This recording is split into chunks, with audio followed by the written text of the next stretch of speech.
Digital and online payments are the new normal for shoppers in Europe. But another method of payment is being considered the digital euro. Do we really need it? How much will it cost? And what's the point? It is already raising these questions among lawmakers and bankers. That is under the lens on eu-decoded this week.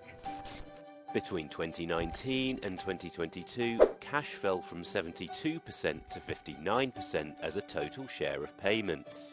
By contrast, total electronic money transactions leapt from 4.6 billion to 8.4 billion.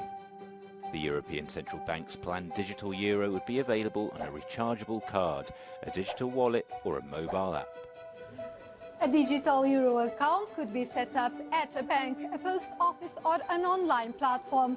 But would people really use it? J'utilise le paiement digital parce que c'est plus facile, j'ai pas besoin de me balader avec du cash. C'est sur mon téléphone, c'est plus pratique, plus facile, plus rapide. Sinto que o governo não tem que saber onde é que eu ando a gastar o meu dinheiro e se for cash, posso gastar onde eu quero. Já ouvi falar de moedas digitais, euro digital em específico. Para o continente europeu ou para a União Europeia, não. A parte do digital, neste momento, como lhe digo, já passei por situações de fraude e de cartões suspensos e tentativas de hackear a própria conta que confesso que me deixa um bocadinho constrangida, um bocadinho não muito segura em relação a isso, mas é possível. Yeah, it could easily handle more transaction over the borders and when you cooperate with in different companies in different lands, so yes. Are you worried about your security when you do digital payments? Sometimes, but I usually trust the banks. So if the banks are involved, yes. Paula, how is the digital euro different from a cryptocurrency such as Bitcoin and others? So, unlike cryptocurrencies such as Bitcoin or Ethereum, this version would be risk-free. What does this mean? Well, basically, when we have a digital euro or a central bank digital currency, it is subject to a banking regulation. So if you have a problem, you can go to the central bank or you can go to your traditional bank and get some help or support. Does it mean that the digital euro is not a currency for investments? People will not make money on it like interest in the banks. It's just something for their daily lives? Yes. The initial idea of this project of the digital euro is basically that it serves as an alternative means of payment.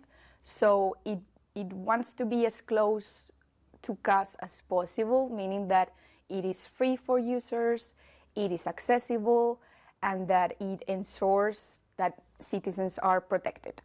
And that we have financial stability. So the private banking system is largely against this proposal. Why? Well, it's basically that European banks are a bit concerned or skeptical about the added value of this proposal. This is mainly because we don't know yet the overall cost of this project. We don't know exactly which infrastructure we're going to use for this project. And it is also because they fear that they could lose some bank deposits. The ECB already said that they are trying to ensure that this is just an alternative means of payment and it is not meant to be a savings vehicle for large amounts of money. So they would cap with a limit, for instance, so that the banks would not feel too much of the impact? Exactly. They don't know the figures yet, but they are planning to have these holding limits that they are currently discussing in the ECB as they are in the preparatory phase. The proposal is currently a bit stalled at the European Parliament because it was supposed to be voted in April, but that never happened, and they just had a briefing or, well, a hearing with the ECB representatives in September. Let's look at the pros and cons. Inclusion is seen as a pro, as people with no private bank account or access to internet could use it. Privacy is a thorny issue, but the ECB claims it would not be able to identify payment habits. Fraud and money laundering could be harder to detect if untraceable. If too successful, banks might lose deposits and no longer be able to lend. With us at the European Parliament is Damien Boeselager, the Vice Chair of the Committee for Economic and Monetary Affairs. Many people are skeptical about the idea of a digital euro. Do you think it's worth doing?